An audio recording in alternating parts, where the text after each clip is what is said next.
Hey everyone! Welcome back, Scratchers! Today, we're going to build a brand new Scratch game called Building Climber. In this game, we'll use variables, movement in different directions, a coin collection and scoring system, and a life system to create a fun and challenging game. I hope you enjoy both playing the game and learning how to build it step by step. If you enjoy this tutorial, don't forget to like the video and subscribe to the channel to support me. And let me know in the comments what you think about the game, and feel free to share your ideas for future Scratch tutorials. Also, turn on the notification bell so you don't miss my upcoming tutorials. Alright, let's get started and build this game. First, we're going to use this cat as our player. But we don't need the default Scratch cat, so let's delete it. Now, let's start designing our player. I'm going to select the rectangle tool and choose a soft, foggy-looking color. I'll also set the outline to 0 so there won't be any border around the shape. Now, let's place our character right in the center. Next, we're going to round the corners of the rectangle. If you haven't watched my previous tutorials, make sure to check them out. I've explained how to round corners and use these tools in detail in my previous videos. And there we go. We now have our rounded rectangle for the player. Next, let's select the circle tool and change the color to white.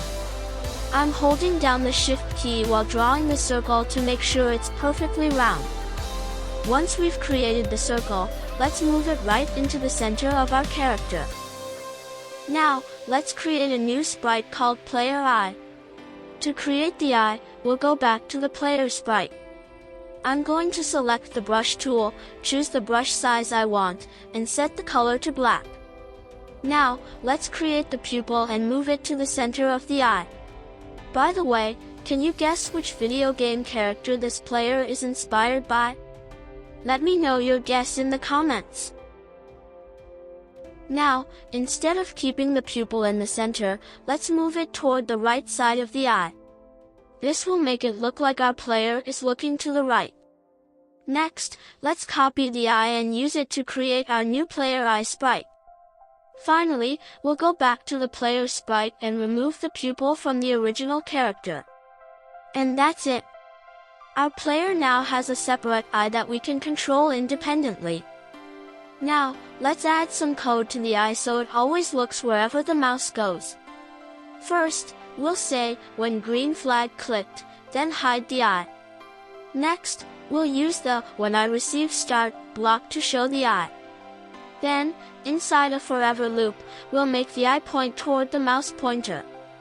We also want the eye to always stay in front of all the other sprites, so we'll use go to front layer inside the forever loop. Let's test it out. Alright, it works perfectly. The eye follows the mouse and always looks toward it. One important thing to remember, make sure your backdrop sends the start message when the green flag is clicked. And there we go. Everything is working exactly the way we want. Great job! Okay, now let's create a new sprite. I'm going to give it a soft pinkish purple color. Now, let's move the sprite to the center and draw a rectangle. I'll make a copy of this rectangle, and then place both rectangles right in the center. Let me adjust the size a little bit, because getting the size right is really important for this game. Alright, now let's make another copy and move it toward the corner. We'll do the same thing with the main one as well. As you can see, my walls are a little too large, so I'm going to make them slightly smaller. There we go. That looks much better. Now, let's move on to coding the player. Now, let's move our player down and set its X position to 0. Next, let's go into the player's code and add when green flag clicked, followed by a forever loop. Wait a second, did you notice how quickly our player moves and how short the movement feels? Guys, let's go back to the code. Since this video is already getting a little long, I don't want to spend too much time explaining a movement system that I've already covered in another tutorial. So, check out my Rocket Escape Part 1 tutorial. In that video, I explained how to make the player move up with each click and then come back down. Go watch that tutorial, recreate the same movement code, and then come back here. Once you're done, we'll continue building our game. If you look closely, you'll notice that when the player moves left or right, the eye stays behind. In other words, the player moves ahead of the eye. So, we need to make sure the eye always keeps up with the player. Let's fix that. In the player's code, we'll add a forever loop and make it broadcast a message called eye. Now, pay attention here, these next blocks are for the player eye sprite. We'll use when I receive eye, and then tell the eye to point toward the player while still looking toward the mouse pointer. Let's test it. Perfect. Now the eye stays in sync with the player. Alright, I'm going to make the player and the eye a little smaller. The eye still looks a bit too big, so let's make it even smaller. There we go. That looks much better and more balanced. Now, let's create a new sprite and name it Obstacle. To create the obstacle, we'll make a copy of the player sprite. But we don't need the entire player shape, so let's modify the copy and turn it into a triangle-like shape, just like I'm doing here. Perfect. That looks great. Now, let's change its color to gray. Honestly, I don't think we can make it much better than this. It looks really good. And I'm sure you can make yours look even better than mine. Alright, now let's set up the obstacles positions. We want one on the right side and one on the left side. For me, the X positions will be 144 and minus 144. Now, let's create a new variable called right or left.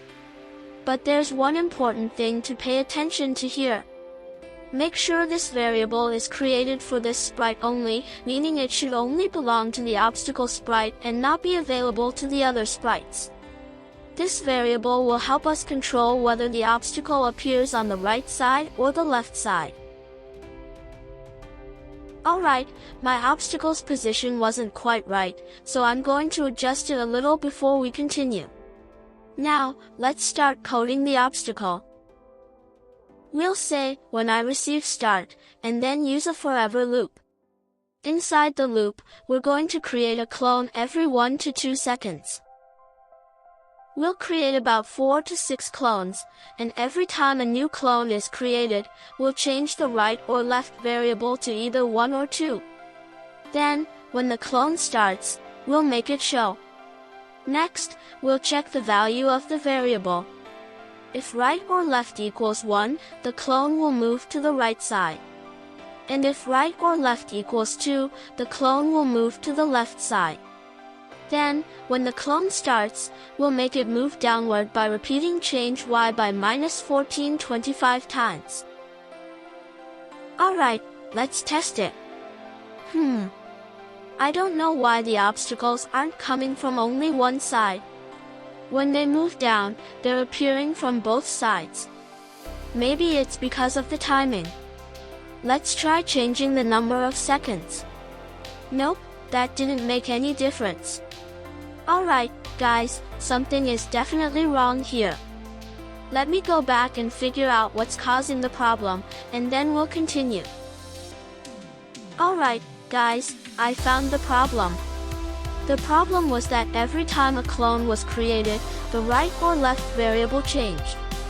So every new clone could end up with either 1 or 2, which caused the obstacles to appear on the wrong side.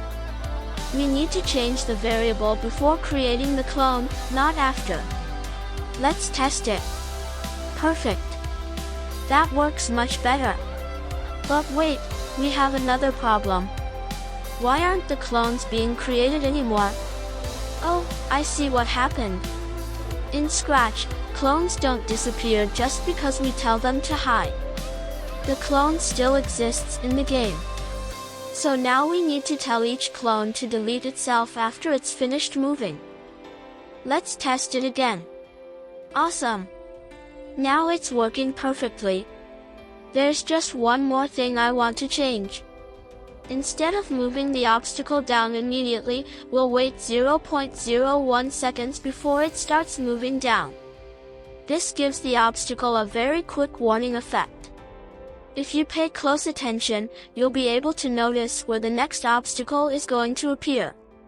Let's see how it looks. Now, let's create a new sprite called coin.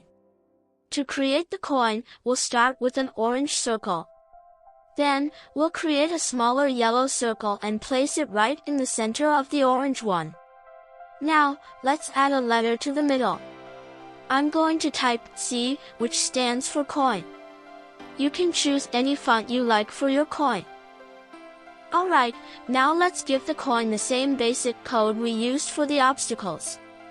We'll use the same clone system, but instead of creating 4 to 7 clones, we'll create only 2 to 4 clones. Next, we'll add another piece of code. We'll say, when I start as a clone, and then use a forever loop. Inside the loop, we'll check if the coin is touching the player. If it is, we'll tell the coin to delete this clone. Let's test it. Awesome! The coins disappear when we collect them. But wait, there's one problem. We're collecting the coins, but our score isn't increasing. So, let's fix that and add the scoring system to our coin. Let's add the code that increases the score whenever the player collects a coin. Now, let's create a new variable called score. When the coin touches the player, we'll do two things. First, we'll delete the clone, and then we'll change the score by 1. Let's test it. Perfect. Now, every time we collect a coin, our score increases by 1. Next, let's go back to the obstacle sprite. We'll tell the obstacle that whenever it touches the player, the game should stop. And that's it. We've reached the end of this tutorial. I hope you enjoyed building this game and learned something new from it. Remember, you can use the coding techniques we learned in this tutorial to create all kinds of different Scratch games. So don't be afraid to experiment and come up with your own ideas. If you enjoyed the video, don't forget to like, subscribe, and turn on the notification bell. And please leave your comments and suggestions below. Your support and feedback really motivate me to keep creating new tutorials. Thanks for watching, and I'll see you in the next video. Take care, and goodbye.